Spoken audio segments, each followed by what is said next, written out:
Episode 27 of the Photime Podcast, Radio-Nepal. What is that? We're going to answer that question and a lot more coming up.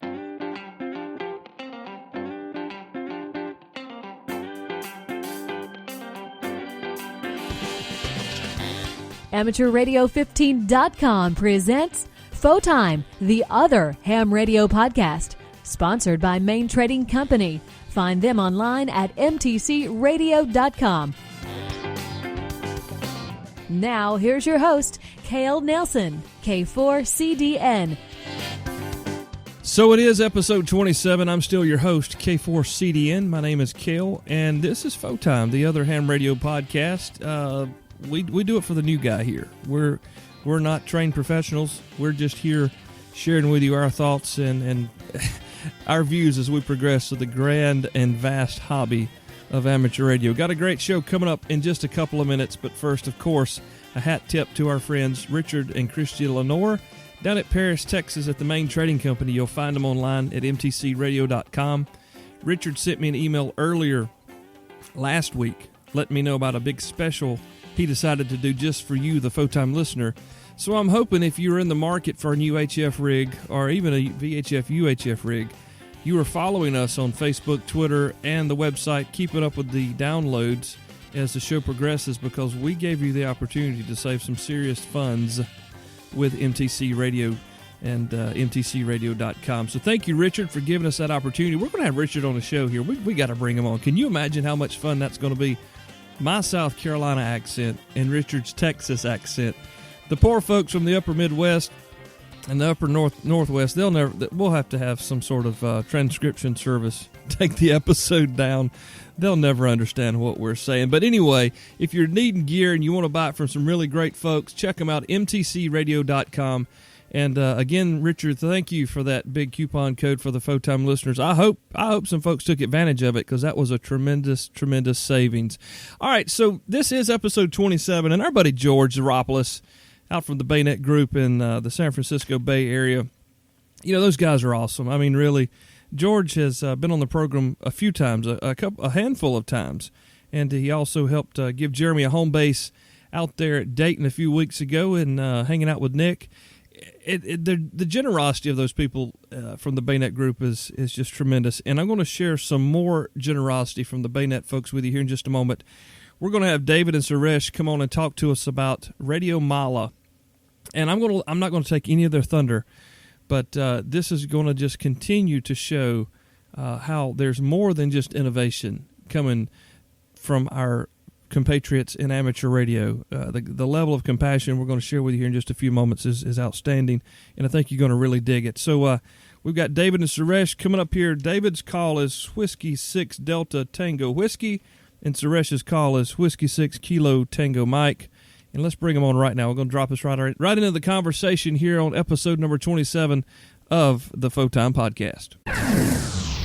Well, George has told me about Suresh maybe about 18 months. Well, it hasn't been 18 months we've been on the air, but a while back, George said, I'd like for you to talk to this guy named Suresh. He's a friend of mine. We work together, and he works with the folks in Nepal to help bring amateur radio to its citizens. And then just a few weeks ago, George and I had a conversation not long after the earthquake in Nepal, and he said, you really need to talk to Suresh and David as well. And I want to welcome you both to the show. We have David, and David's call is Whiskey 6 Delta Tango Whiskey, and Suresh, whose call is Whiskey 6 KTM Kilo Tango Mike. Welcome both of you guys to the Other Ham Radio podcast here at Photime. Thank you. Thanks for having us. Absolutely. And like I said, it was just a few weeks ago that George called me back and said, you really need to have this conversation now. Let's try to make it happen. So thanks to George for this. You both have been involved in the earthquake recovery in Nepal. And just curious where we would like to start this discussion: before the earthquake, after, during, because your club and both of you as individuals have been involved with the effort to bring ham radio infrastructure into the country of Nepal. Can we start there? Sure. If I can go ahead and begin with some of the backdrop history. Sure. This earthquake is something that people knew was on its way, Kathmandu has a history of having an 8.0 earthquake with the epicenter being very close by every 75 years, really for hundreds of years. It's been documented. And in 2011, we saw that there was a vast need for disaster communication that simply was not there. The Nepali American community got together, and we reached out to the broader American community in the Silicon Valley. David and I reconnected. It was kind of ironic. Actually, we went to college together at the same time, had the same radio frequency and microwave classes at the same time, and we reconnected through amateur radio. And so in 2011, we began the process of discussing how we would go ahead and provide amateur radio coverage to Nepal. In 2012, we set up the first repeater in the entire nation. And in 2013, we had an HF station that was shipped over there. And I think things just kind of moved on from there. Fantastic. Now, how large, I didn't really even know where Nepal was when I first heard about the earthquake. How large of a country is it? So Nepal is a country that's about almost 30 million people, and it's a very rugged terrain for most of the country. It has some plains in the south, but really from the standpoint of accessibility, it's very challenged, even though it's a small country. Maybe if you can imagine California being spread out horizontally instead of vertically, about that size roughly. But from the standpoint of accessibility, because of the difficult terrain, it's very challenging to move from one location to another, especially during the monsoon season that we're heading into. So that is why communication and amateur radio in particular are so critical. Now, you said that you banded together to bring amateur radio to the country. Was there a reason that there weren't a lot of operators there, or was it just hard to get the gear to the folks who live there, or was it a combination of things? Here in America, we just take for granted we can get online and order something from HRO and have it, or in just a matter of days. But is it different there? Is there government interventions that keep the amateurs from practicing freely, or is it just a wealth problem? That really is an excellent question, and it's a very complex question to answer, and it really is rooted in the recent history of Nepal. So until about 6 years ago, Nepal was effectively an absolute monarchy. So during the days of the monarchy was quite reluctant to allow people to have access to amateur radio. They were suspicious of communication technologies that might allow amateurs to coordinate against the monarchy, and it was quite suppressed, with the exception of the remarkable Father Moran, a Jesuit priest who is absolutely legendary and who first brought amateur radio to Nepal. It was just a wonderful, wonderful man. Now, most recently, there was a very brutal civil war between Maoist rebels and the government, and during that time, the few handful of amateur radio practitioners had to stay undercover because the Maoist rebels wanted to use amateur radio equipment for their own communications, and the military was worried about that. When both the Civil War and the monarchy ended, there was a wonderful opportunity for a resurgence, a renaissance of amateur radio in the country. Unfortunately, some of the local dynamics amongst some of the groups became challenging for us to go ahead and execute our project, Radio Mala, which means radio garland in the Nepali language. And basically, that's been, I guess, our primary principal challenge of late. But the history of amateur radio and the penetration of amateur radio has been highly complex because of those reasons. Wow. That was a complex answer. I had no idea, but I had that question, and to go any further, I needed some sort of clarification. I mean, because even in some of the South Sudan, they have amateur radio, and it sounds to me, just as you described the territory there, the country itself, the harsh climate, the very rugged terrain, amateur radio sounds like a godsend to those folks, and I could see how someone could effectively feel as though they were being challenged if someone had the communications ability that the monarchy didn't have. Absolutely. That certainly was the case. And for decades, Father Moran was quite literally the only amateur radio license holder. Now, those things effectively are in the past now. The monarchy is gone. The Civil War is gone, thankfully. Really, the opportunity is very ripe for amateur radio to flourish. And David and I and the rest of the Radio Mala team were really ecstatic and enthusiastic about the new opportunity.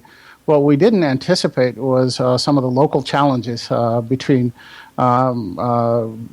organizations that had interest in amateur radio. And those are the challenges that I think are most acute right now. But due to the success of Radio Mala, I'm sure that that's something that we'll be able to overcome and allow the penetration of amateur radio throughout the entire nation. Now, does the country of Nepal, do they have an organization?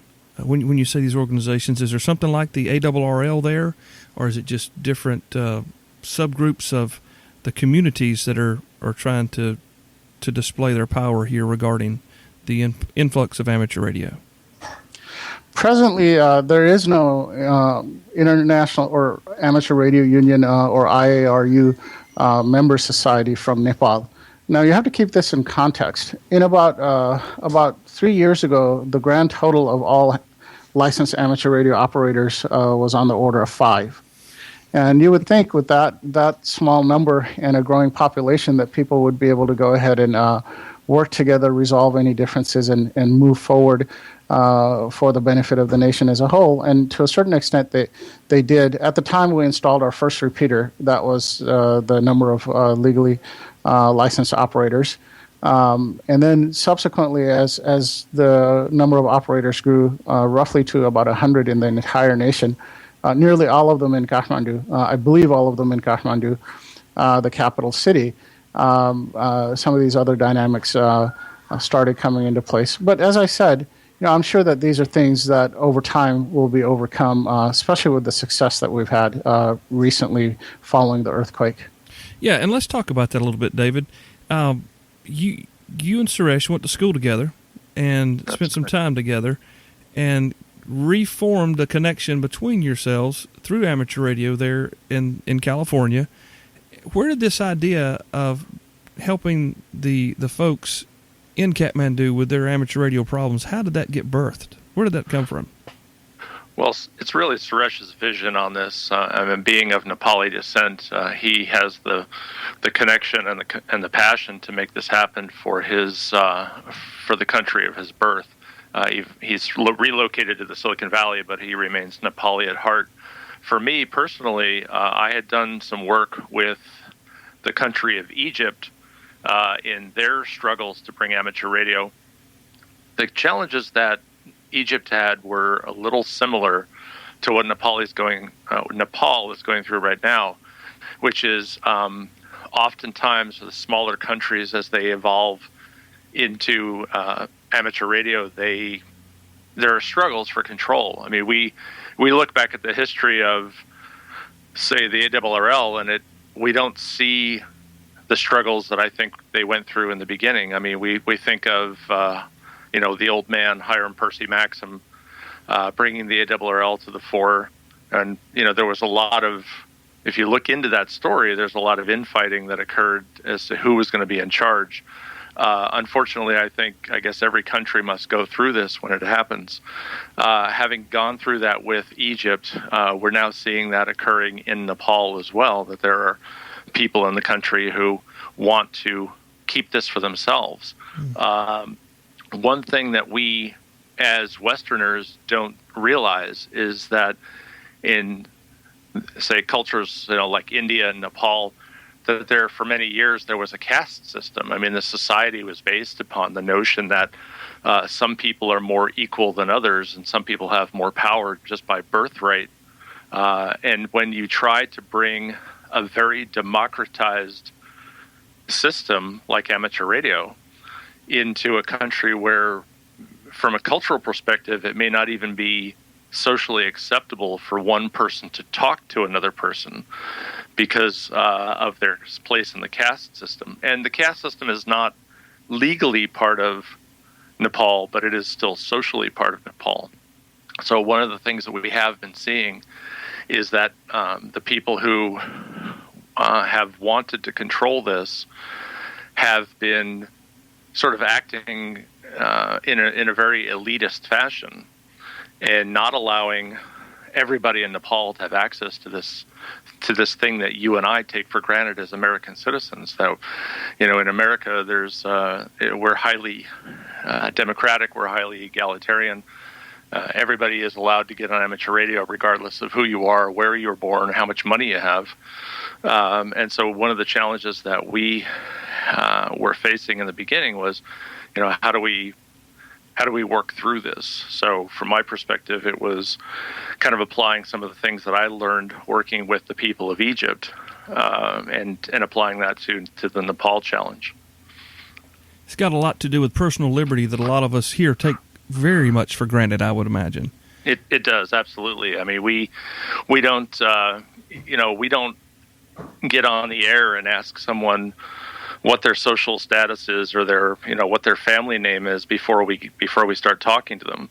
And in a sense, I mean, that's it would be almost like saying, well, you're not good enough to talk to me on the radio. I gotcha. And that's kind of what some of the people there have taken this approach. Now, Suresh and the Radio-Mala team are pushing a much more democratic vision for the country, and that everyone has an opportunity to participate.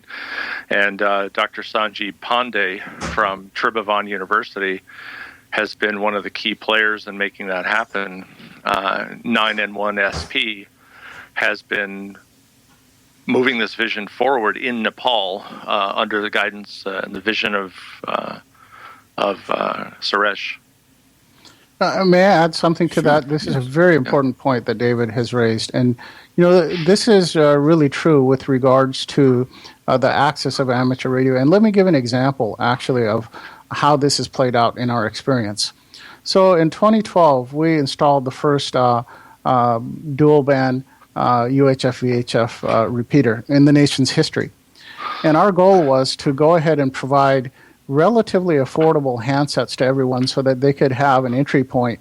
The average Nepali could have an entry point into amateur radio that they may not otherwise have with regards to expensive HF stations and towers and beam antennas that some of the more established players in Nepal did have personal access to because it was their private property.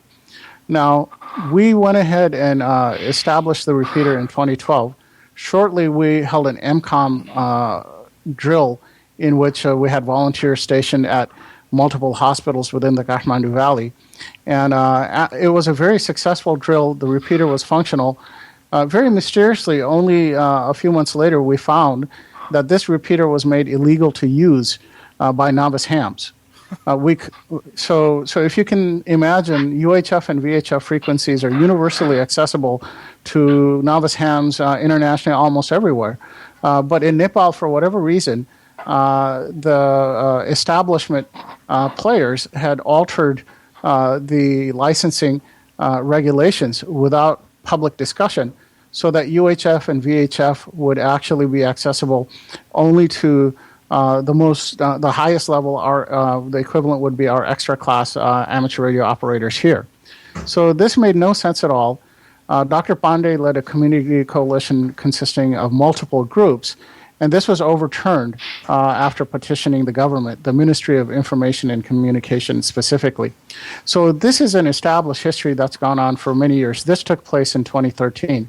So that gives you a real-world example of how some of this mentality of really elitism has played out in amateur radio policy within the country.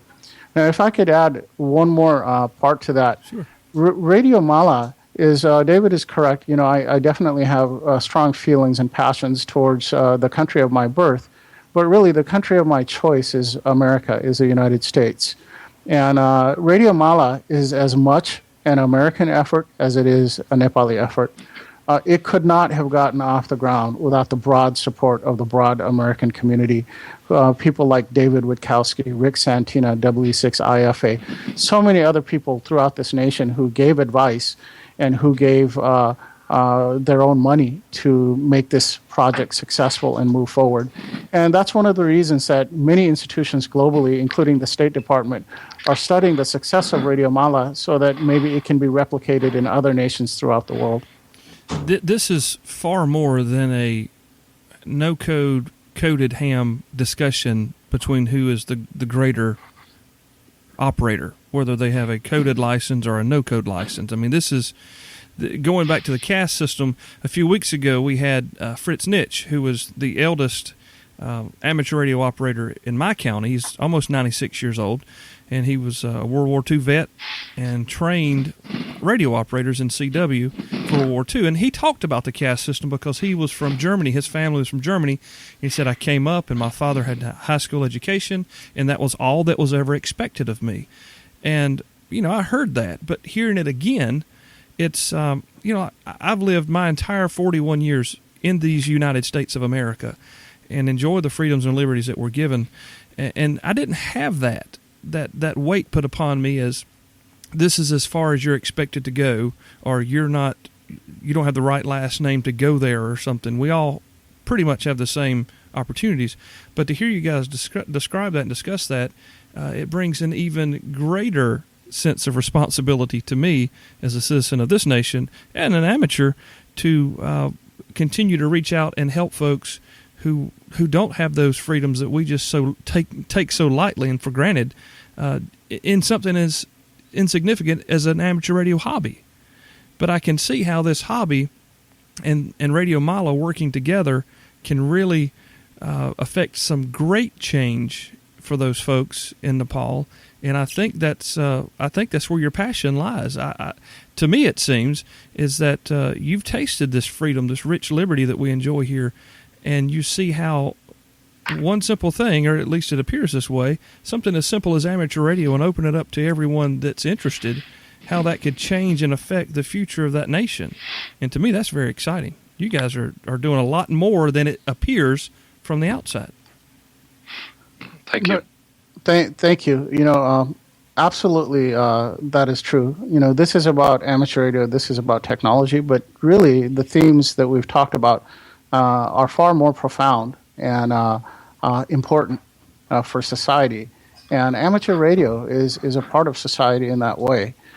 So that may be one of the reasons that we're facing so many obstacles presently.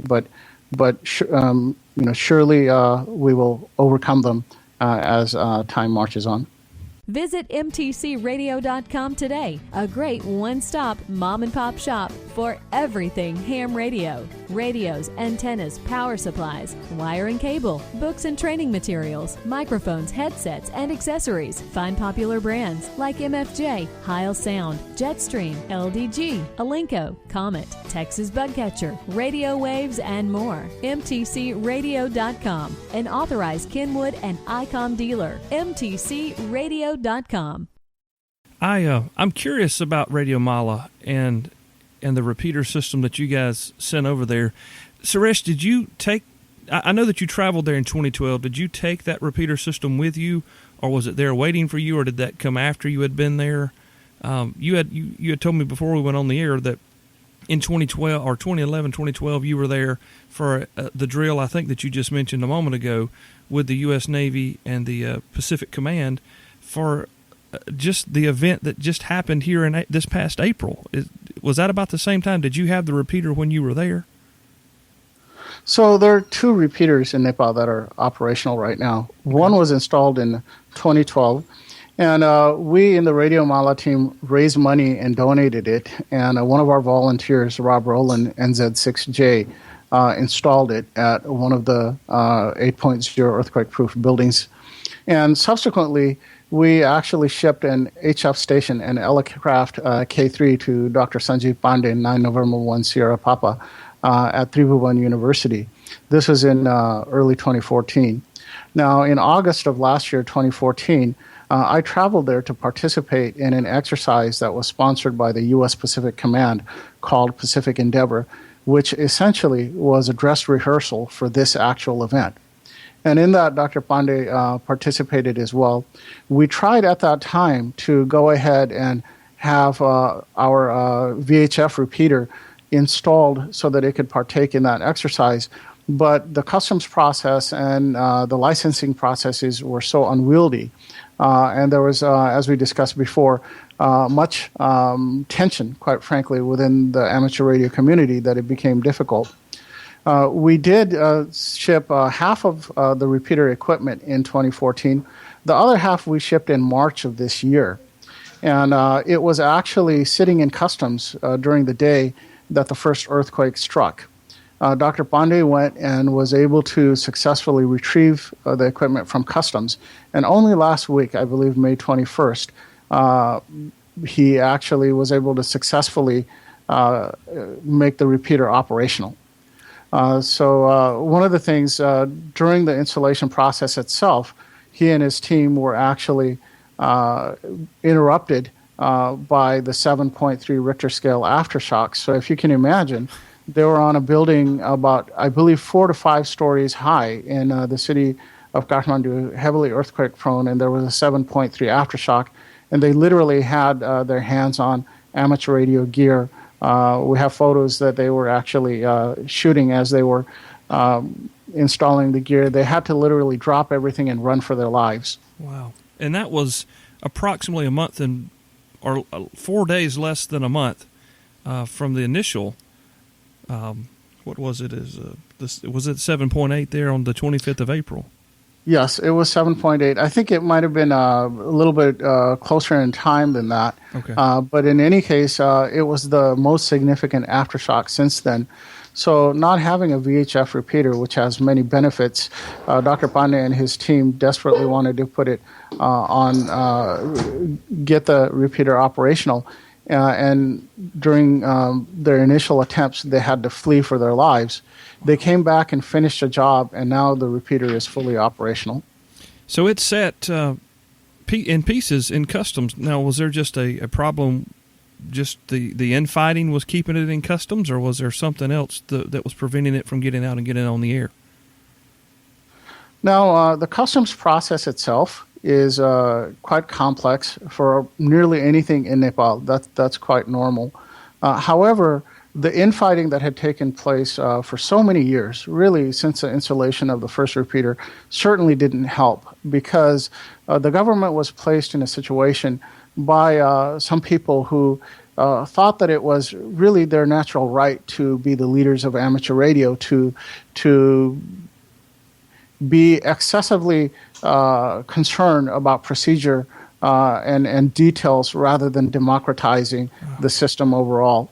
Amateur radio equipment is available in retail stores in this country. You don't need to have an amateur radio license to buy amateur radio or to even listen to amateur radio. But in Nepal, that's not the case.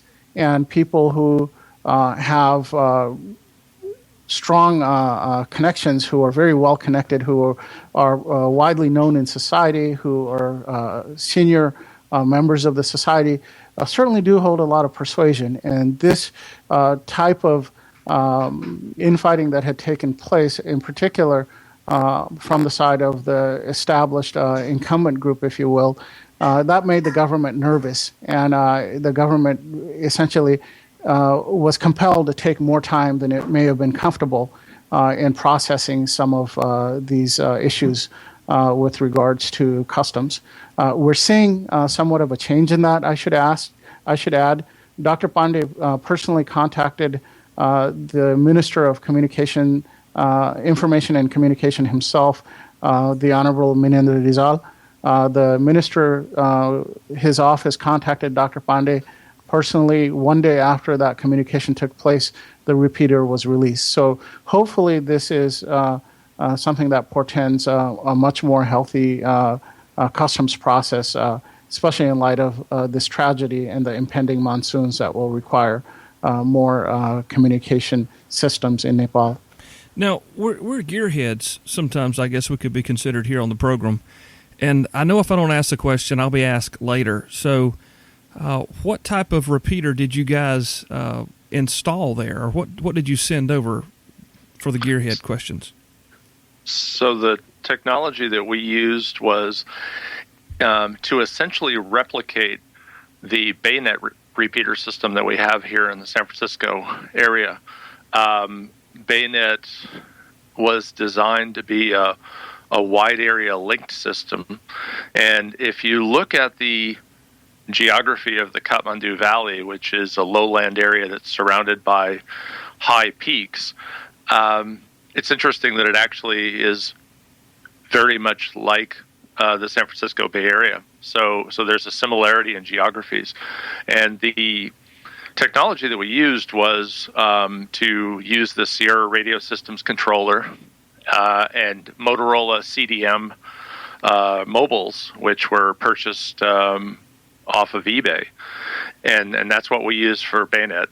And the beauty of those, either Max Tracks or CDMs is that they're cheap, they're easily modifiable, and if you have a failure of a transmitter or a receiver, one of the mobiles goes bad, then you just swap it out, and it's a small cost to have spares readily available.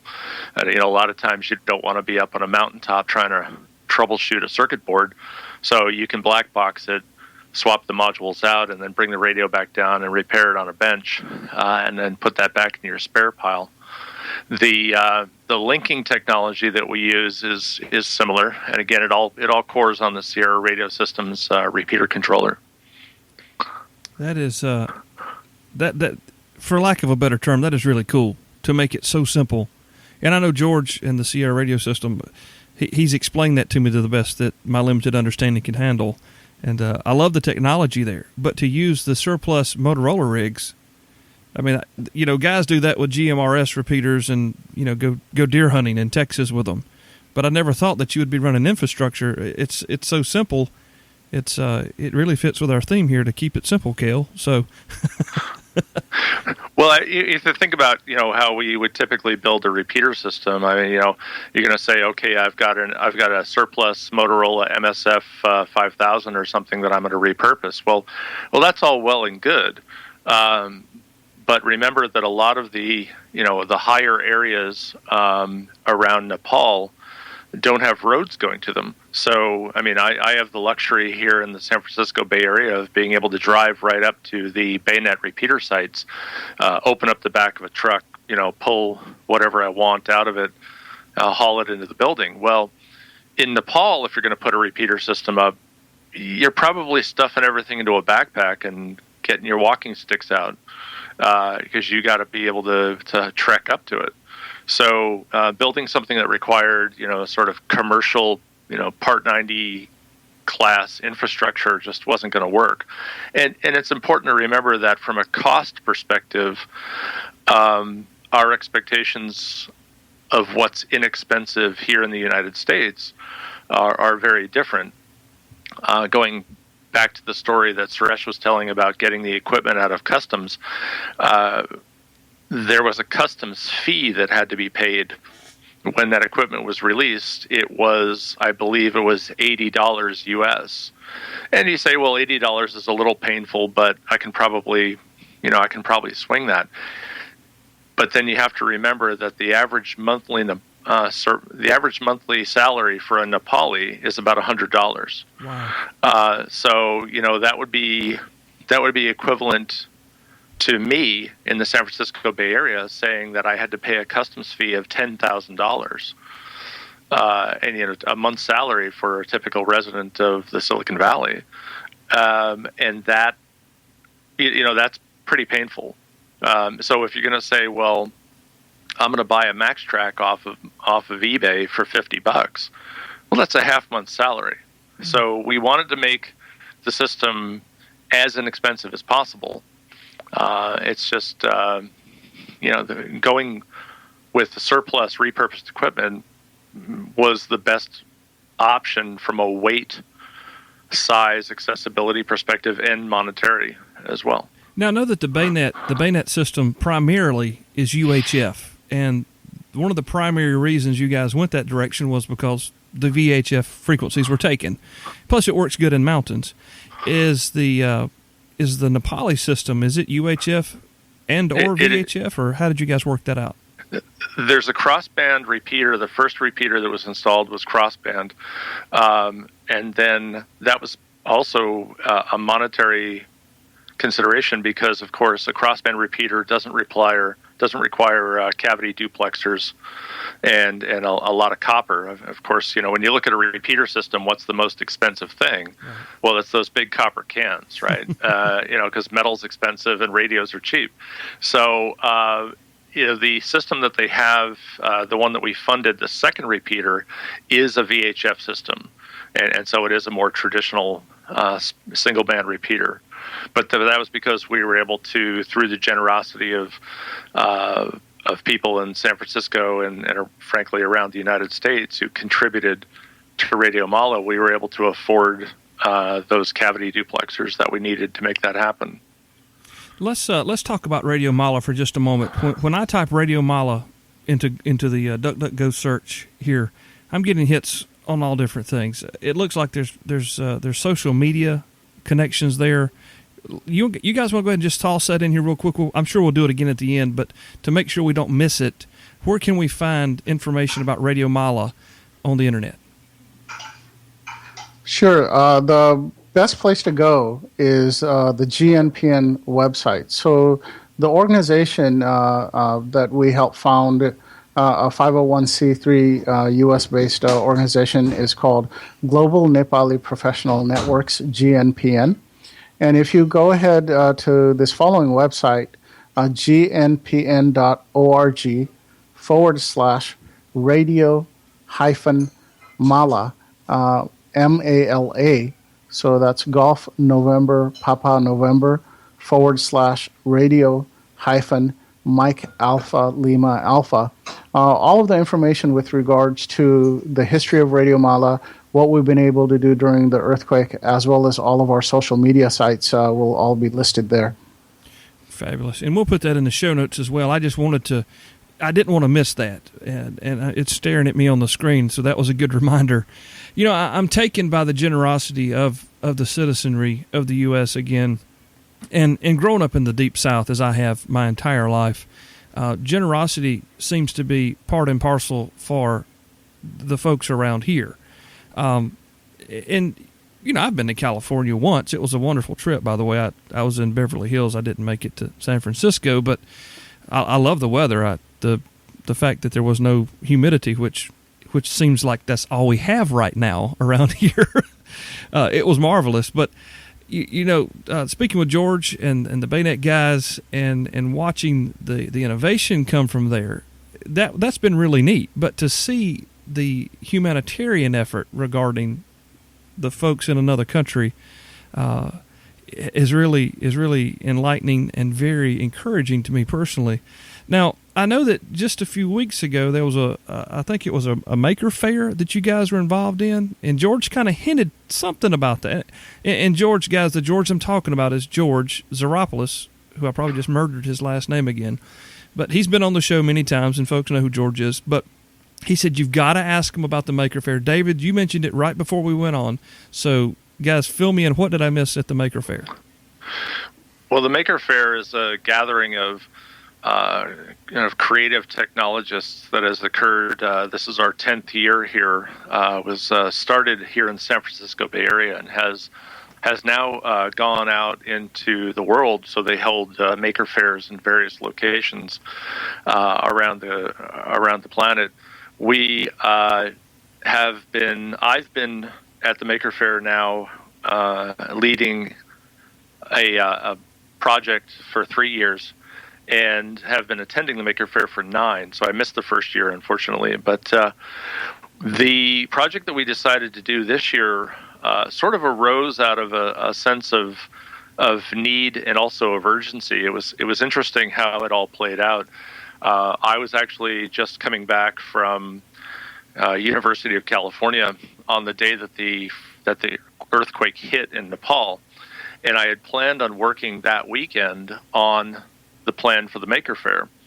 And then it was late at night. I was kind of getting ready to head off to bed, and all of a sudden my earthquake alert system, which I subscribed to from the USGS, kicked in, and said that there had been a 7.8 earthquake in Kathmandu. I went, oh boy, here we go.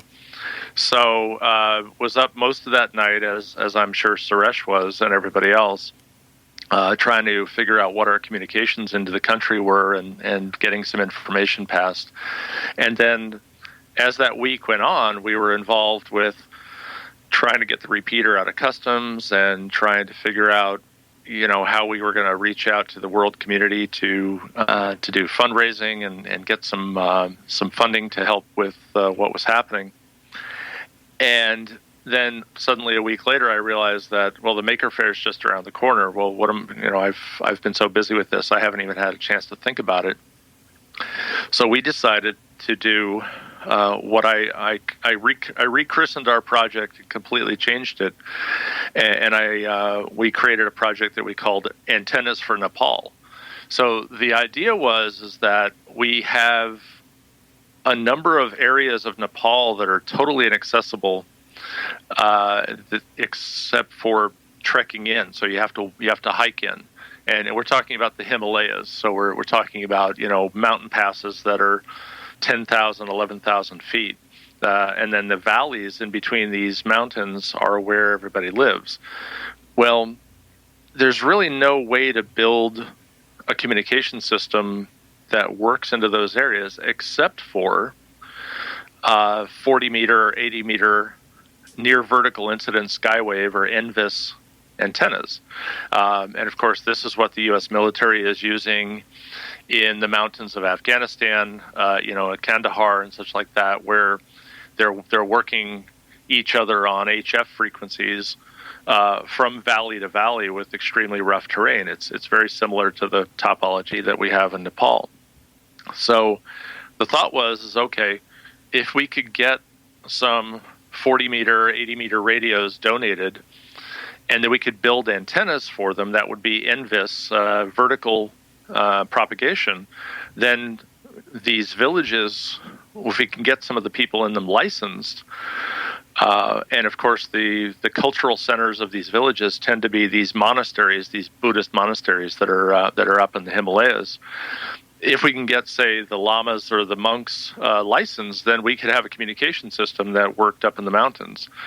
And so what we did at the Maker Faire was we brought in all of our gear, and we got wire donated from Halted Specialties, or HSC, which is here in the Silicon Valley. And we got things were donated from Pactena, so George was very generous to donate some material. And we had Elecraft donated a KX3 to the project. Yeah. They've been, Eric has been great. He's been very, very helpful with us. And so I called him up and said, hey, what can you do for Nepal? And he says, well, I'll give you a KX3.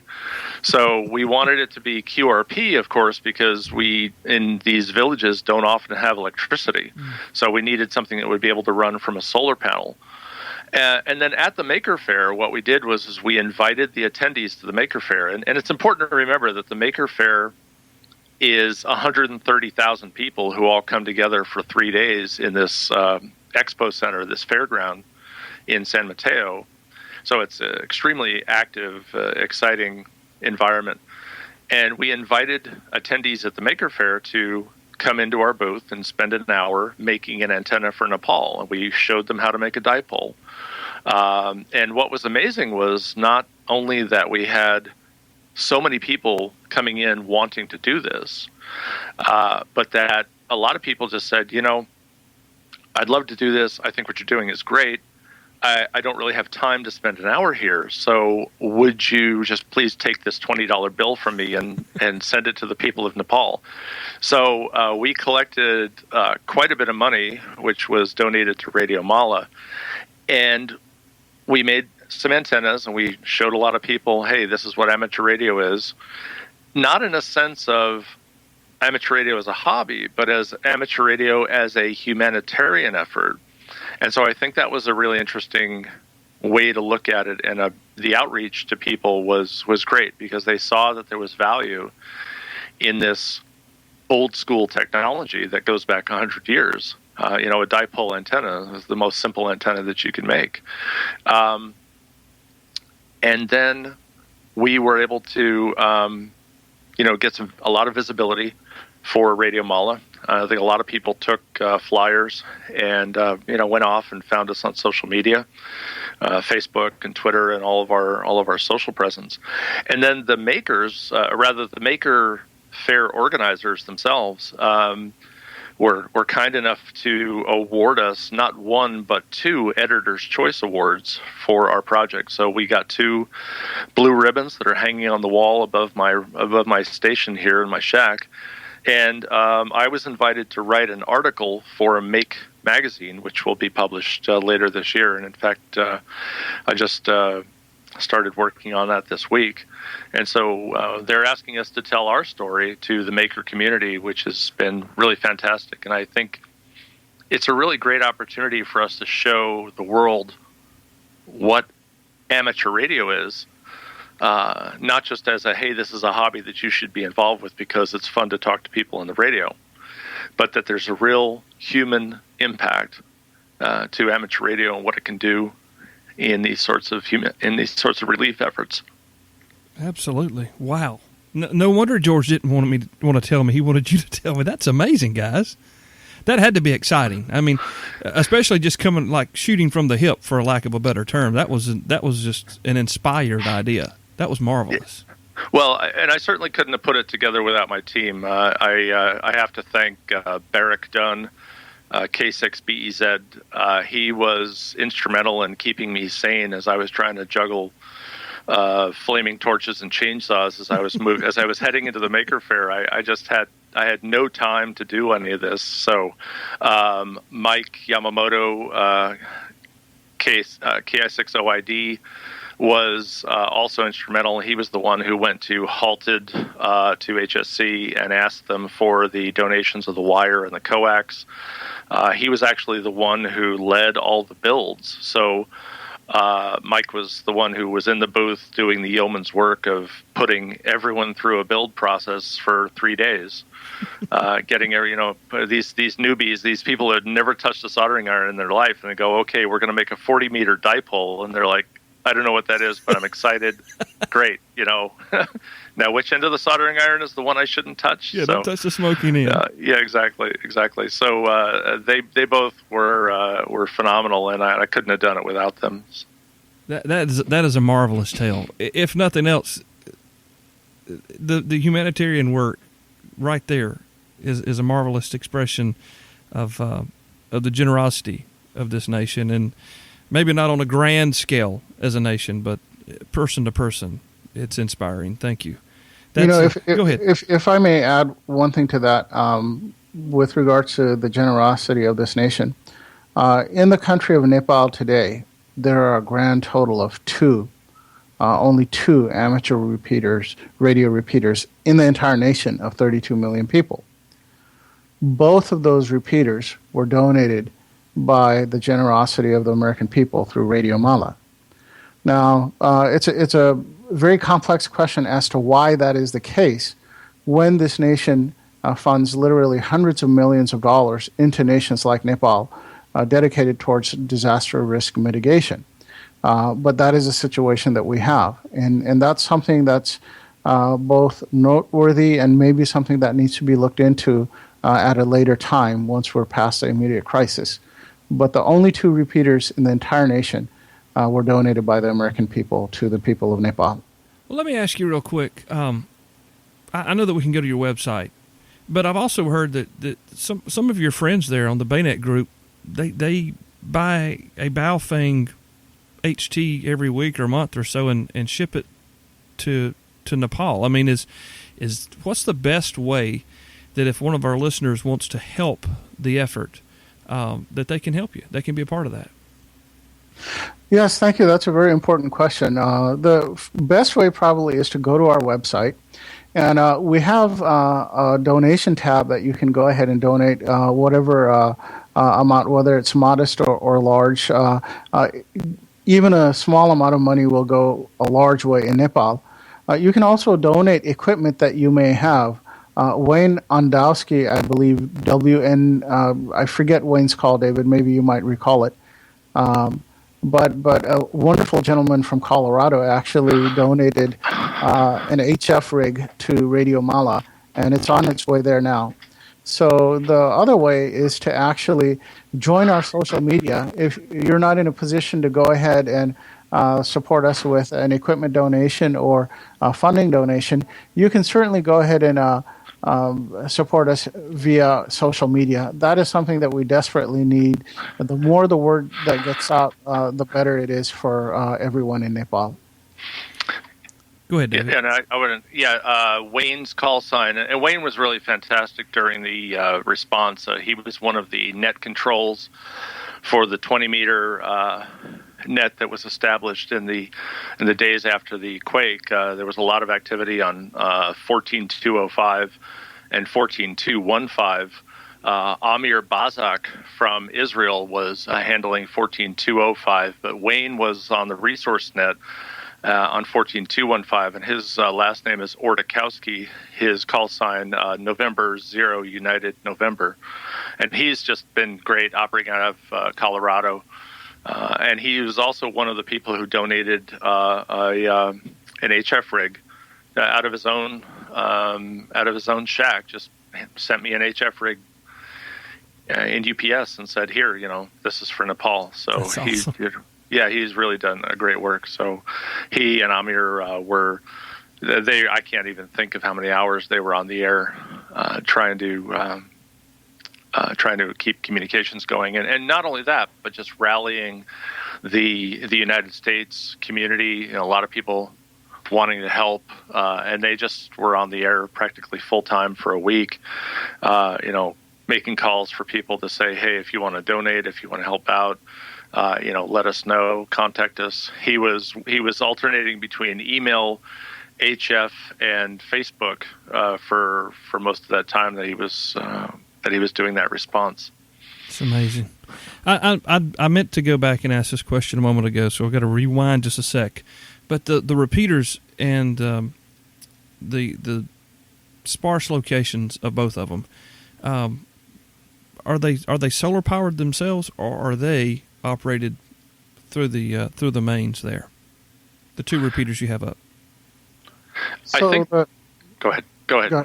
Thank you. So both of the repeaters are powered through electrical power, which Kathmandu presently has electrical power. However, they both have backup power supplies. In Tribhuvan University, there is a large solar array that can actually supply 6.4 kilowatts. So they both have redundant power supplies. Okay. That was going to be another question I would have gotten asked. Why didn't you ask that question? So I wanted to get that one out of the way. All right. So what are the future plans as this recovery continues and as you work to build out the network there in and around Kathmandu and throughout the rest of the country of Nepal? What are the most not the recovery notwithstanding, what's next? Well, there are a couple things that are really critical that are next. I think one of the most important things for people to realize, all of your listeners, is this tragedy is not over yet. The monsoon is going to be arriving soon, and the earthquake has weakened many slopes in remote villages. And there are expected to be many more landslides, floods, and also waterborne diseases from any number of sources. So the need for disaster communications is still very acute and ongoing, and it will be necessary for many more months to come. So with that in mind, we've modified the Radio-Mala charter. Initially, it was to duplicate the Baynet network, repeater network in the Kathmandu Valley, from the Silicon Valley to the Kathmandu Valley. We've changed that now, as David said earlier, to go ahead and provide ham radio to everyone, everywhere in Nepal. So from that standpoint, our effort has changed from a specific regional solution of amateur radio to truly a national solution. And essentially, if there's anyone who can provide us with any help, advice, resources, or social media, we would be truly grateful. We've got quite a bit of listeners. I can't really nail down how many we have, but I know there's some generous folks out there who would like to participate in this. This show actually started. Our first episode ever was I look back on the Joplin, Missouri tornado disaster, and since then we've very recently had a very in-depth and moving conversation about what happened in Louisiana following Katrina. And again and again and again and again, we find that this great hobby of ours is far more than just old guys talking on the radio to one another about their ailments.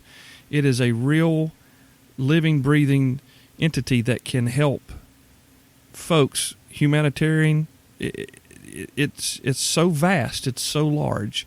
And when I began the program, I had no idea these types of roads would be traveled with amateur radio. But as we continue to grow the show, the audience, and where we're going, it keeps coming back every single time to, if you've got a problem, there may more than likely be an answer to it regarding amateur radio. And it's real exciting to see how you guys, old school friends, have gotten back together and the difference you're making in people's lives there on the other side of the world. That's pretty exciting. Yeah, I think it is. I think, amateur radio in the United States, given that we're so blessed with technology and access to solutions, that a lot of people would sort of, poo-poo it and say, well, I don't need amateur radio. I have Skype. I can talk all around the world for free. I don't need an antenna.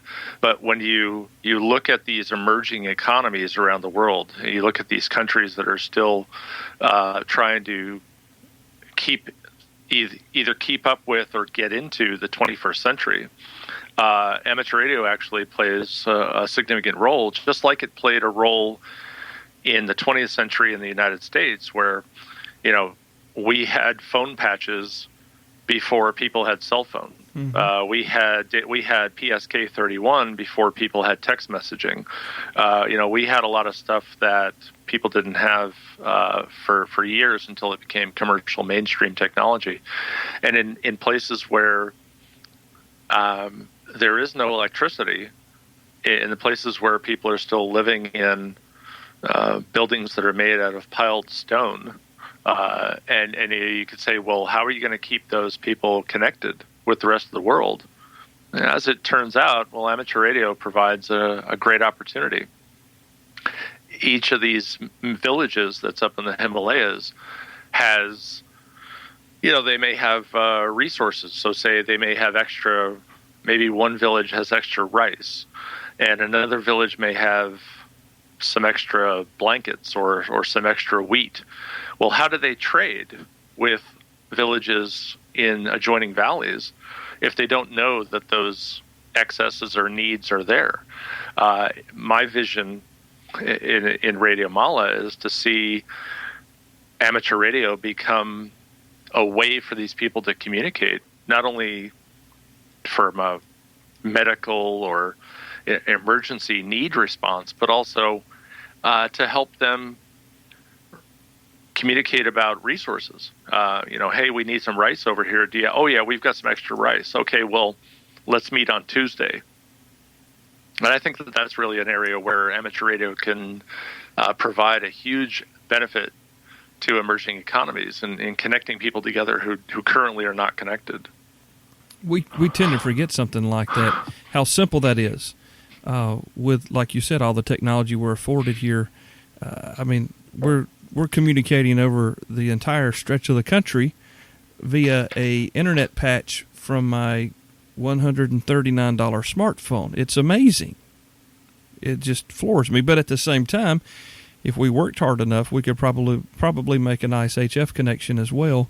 And like you're saying, village to village, there's no better answer than NIVIS. And that's why, as you mentioned earlier, Uncle Sam uses it all over Afghanistan. It just works. And that's really correct. HF, of course, from the military's perspective, it's done, not just with voice, but it's done with the ALE, the Automatic Link Establishment System, and in some cases, it's encrypted data that's carrying voice as data traffic. So, of course, there are some cases where they don't want people to monitor what they're doing. But in general, the air interface, what we call in Silicon Valley the OSI Layer 1, is still HF, just the same that Marconi used to communicate across the Atlantic. Yeah, it's amazing. This hobby had been one that I had wanted to participate in for a very long time, and finally got licensed a few years back. But as this show progresses, like I mentioned a few moments ago, the depth of the hobby is on display for everyone to see. And it's like, at the Maker Faire, well, I've got an iPhone. I don't need that. But it has its merits, and I don't see those merits disappearing anytime. I haven't seen anything that leads me to believe there's a better answer for that sort of communication than what we already have right now. So, guys, I appreciate you being with me and taking your time to join us here on the show. Suresh, give me the address to the website again, and if either one of you want to toss out your Facebook and Twitter links, unless those are on the website as well and they can get them from there, that would be fine too. Yes, so the website is gnpn.org/radio-mala. That's Golf November Papa November .org/radio-Mike Alpha Lima Alpha. Yeah. Fantastic. And I'll add to that there are social media links for Facebook or for Radio Mala as well. It's facebook.com/hamradio.mala. It's hamradio, all one word, .mala. On Twitter, you can follow us at radio_mala. And on LinkedIn.com/IN/ham radio mala. And then for me personally, if you'd like to follow me on Twitter, my call sign, Whiskey 6 Delta Tango Whiskey, is also my Twitter handle. Well, that's fantastic. Guys, we'll put all of that stuff in our show notes. So if you're listening on the road, you're going back and forth to work, or you're like me, I normally take my podcast in while I'm washing dishes. So it's kind of hard to type of that as well. But we'll have it all in the show notes, along with some of the links of things and folks that we've mentioned here in the program. Before we go, is there anything we missed or something that you wanted to bring up before we go to share with a listener here on the podcast? I think for myself, it's just a great thanks, a gratitude that really can't be expressed because vocabulary is too limited. The American people started this project in 2011, and they have supported it. The roots of the Silicon Valley run very, very deep in the Kathmandu Valley, and the equipment that we pre-deployed really saved lives. Now, having said that, Nepal still needs our help. There will be many, many eco disasters due to the monsoons going on for many months. So if there's anything that you could do to help us, either make a donation or a donation of equipment, or even with social media, we would greatly appreciate it. Thank you for your support in the past. And lastly, namaste. Dave? Yeah, I would echo what Suresh is saying. Certainly there's a lot going on. The monsoon rains are coming. There's further devastation is likely to occur because of the waterborne diseases that occur during the rainy season. And, when we say rainy season, we think of one thing. When they say rainy season, we're talking about landslides and, flooding and major impacts to people that are already sleeping under tarps and tents. So, a significant portion of the country's buildings have been damaged in the densely populated areas. And so there are enormous numbers of people are homeless right now, and they need your help. So, amateur radio is one way that we're trying to help. If you're feeling generous, the people of Nepal need your help in other ways. I would suggest the Red Cross is probably the best way. Help them purchase tents and blankets and tarps and medicine that they're going to need in the coming months. Fantastic, guys. Thank you both for being here. It was very enlightening and very intriguing at the same time. Matter of fact, I'm going to go ahead and say that as this progresses, I would like to, in the future, have you both come back and share with us as you progress through helping the folks there in Nepal. It's been David, and David, I haven't said your last name because I didn't want to just destroy it like I normally do George's, but is it Witkowski? Yes, that's right. Yeah, it's Witkowski. First time. Yeah, excellent. Southerners have a hard time with these big last names. Yeah, well, to be honest, so do I. But I've gotten used to it. Yeah. Well, when your buddies, yeah, okay, we'll skip that. All right, so it's Whiskey 6 Delta Tango Whiskey, and Suresh, your call again was Whiskey 6 Kilo Tango Mike, which is the airport code for the Kathmandu Airport. Is that correct? That is correct. That is a very nice hat tip. Gentlemen, thank you both, and we look forward to having you back on the show soon. Thanks, Kale. Thank you very much. Encourage you guys to check them out. That's Radio Mala. We'll have all the contact information for you in the show notes, along with some of the links as well that we mentioned. And again, thanks to Dave and Suresh. George had been telling me that you've got to talk to Suresh about the work they're doing in Nepal. And then after the earthquake, he came back and he said, Cale, you have got to talk to Dave and Suresh now about it. It's very timely. It's a very timely call. And it's really exciting to see folks work, and that, of course, the stay-at-home dad is the guy that doesn't have a job saying that, but to see the compassion and the unity and making things happen for folks in that country is really exciting, not just with the amateur aspect, but the humanitarian efforts that are working that way as well. So if you want to participate, the links will be there. I would encourage you to. At the very least, if you're a Facebook user, find them on Facebook. If you're a Twitter user, find them on Twitter and make them a part of your daily reading. There's a lot of great work going into that stuff. And past that, we're going to be back with 28 here in just a week or two, so don't go anywhere. Listen, if something shows up in your inbox from me and it's like, listen to this or something, I'm not spamming you. I'm just really trying to share it with you. I hope that you guys liked the update, the audio update the other day regarding the big sale at MTC, the special offer for Photime listeners only. Hope you had a chance to take that in. Again, thanks to Richard at mtcradio.com for providing those discounts for you, the Photime listener. If you need gear, that's where you need to get it from. Check them out, mtcradio.com. I promise you, they will take care of you, and they're fine people, so give them a shot if you need some stuff. Guys, again, thank you for listening. Thanks to David and Suresh and for George for helping us put this together. We're working on some stuff in the background, and now that's going to be some cool stuff, but I'm not even going to tell you what that is yet until I can get some more work done.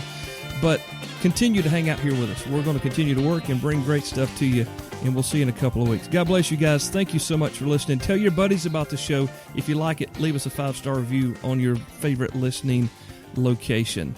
Till next time, we'll catch you later. 73, y'all. Thanks for downloading, listening, and subscribing to AmateurRadio15.com presents Photime, the other ham radio podcast. You can find our past episodes, web links, and more at AmateurRadio15.com. That's AmateurRadio15.com. Follow us on Twitter at Photime Podcast, and remember to visit our show sponsor, Main Trading Company, at mtcradio.com. Till next time, 73s.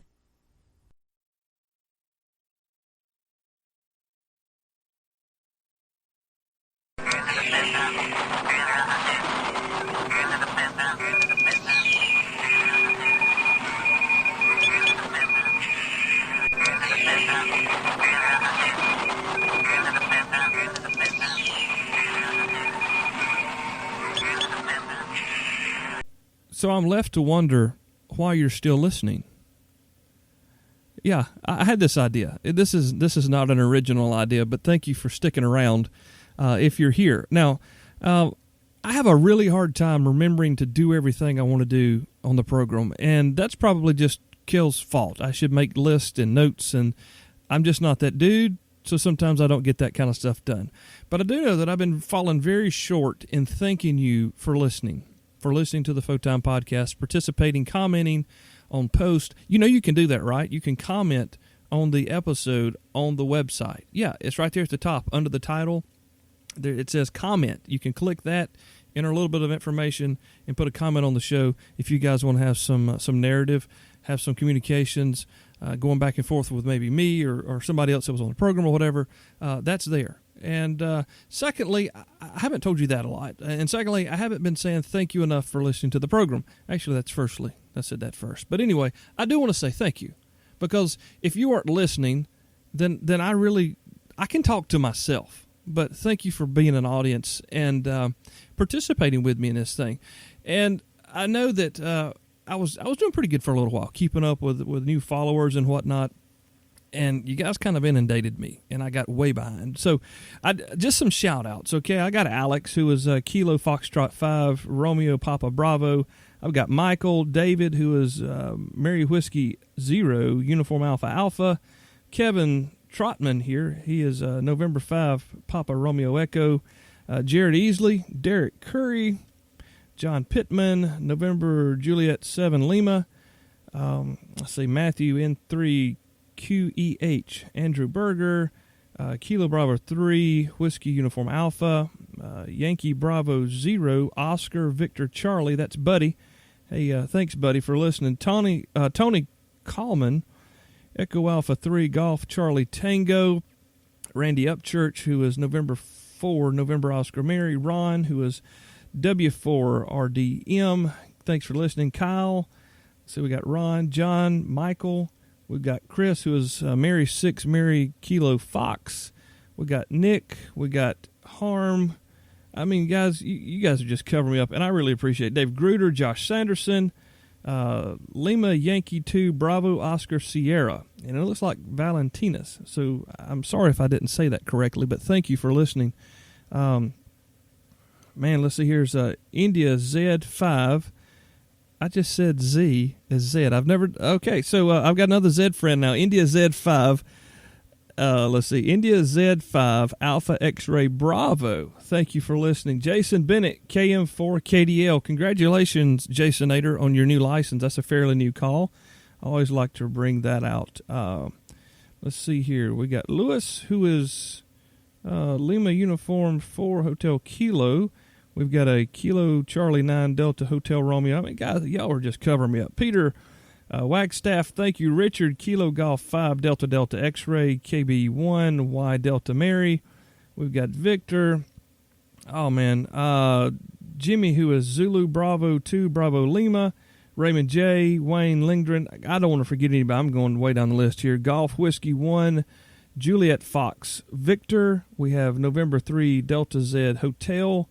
He's a fireman. I did that for a while, about 10 years. Eric, our buddy from the QSO Today show. Thanks there, Eric. And then we got 9 November, 1 November Echo. 9N, 1NE. And I can't pronounce your name, and I'm really sorry. But, if anybody says it wrong, it'll be Kale. So those are just Twitter followers, and that's just in the very recent, time here. Facebook, Adam Starr, Chris Jackson, Dave Randell, Jeff Bays, Ryan James, Frank Gutierrez, John Potter, Carrie Elizabeth Wilson, Salua Rifa, and I'm sorry if I pronounced that one wrong. Janelle Norman, Andrew Pickett, there's Big Danny Allen, Keith Ano, Justin Renner, Chuck Davis, Jonathan Blackwell, Bruce Diggert. I know I just murdered that one, Bruce. Sorry, man. Richard Clark, James Michael Thorpe. I'm not going to be able to get them all. I wanted to just stop and take a minute, not in the middle of the show, because everybody's, listening to, and it was a great show, was it not? Was that not a great program? Thank you so much to Suresh and David. And follow them. The folks I just called out, I know you're on social media. Follow them. Their calls, CAUSE, it needs some attention, okay? So friend them, Facebook them, share them, tweet them, retweet them, whatever. You can find all the links in the show notes. But I just wanted to stop, and I may start putting some stuff here at the end. It may benefit you to listen to the end. I might even start putting some digital stuff at the end to give you some stuff to decode and play with if you're not quite doing that yet on your own. So, again, thank you so much for listening. I mean, this is a lot of fun. It takes a lot of work. On average, it's about 4 hours to produce a program. And you can figure it. If you've got a 15-minute program, it's going to take you an hour. to do, because it's about 4 times as much time taken to complete as it does to do the interview, to do the actual end of the program. So this is a 1-hour show. It takes me about 4 hours. That's why you get one every other week. And I'm going to continue to do that. We do have some plans for some new stuff. And, oh, man, I don't even know how I want to tease this. But if it works out, it's going to be a great place to go to get a lot of information regarding the amateur radio hobby, not just Kel's podcast, but we're going to bring some collaboration into the web to make it like a one-stop shop. So I hope that's going to happen. And thank you again. I mean, Jeremy and Gerald, Andy, you guys keep me going. My buddies here local, like David and Pokey, my phone's getting ready to ring. It's going to be loud. No, sorry. I thought it was going to ring. I got it on mute. So anyway, George, again, thanks for your help. If y'all are listening, it's a lot of work, but there's so many people helping me that you never hear, that you never see. Just the encouragement, the emails, I appreciate it all, and I just wanted to say that. Hey, speaking of saying something, Andre, it's Whiskey 3 Papa Alpha Lima, I think is his call. Yeah. Anyway, Andre lives about 40 miles away from me. He's got some back surgery coming up. If you're a praying type, be praying for Andre. He could use it. He's got some pretty serious back surgery coming up, and Andre's a great help. And he's even offered to help me replace my Samlex 1223 I blew up the other day when I was testing out the pack. The pack 10 didn't blow it up. It was the capacitors let go on it. So pack 10, by the way, it was awesome. If you're looking for a portable antenna solution, mine works great, especially when you put it up the right way. And we'll talk about that more later on. God bless you guys. Seriously, don't just say those words, mean it, and I can't wait to chat with you again. Y'all have a great couple of weeks, and we'll see you on number 28.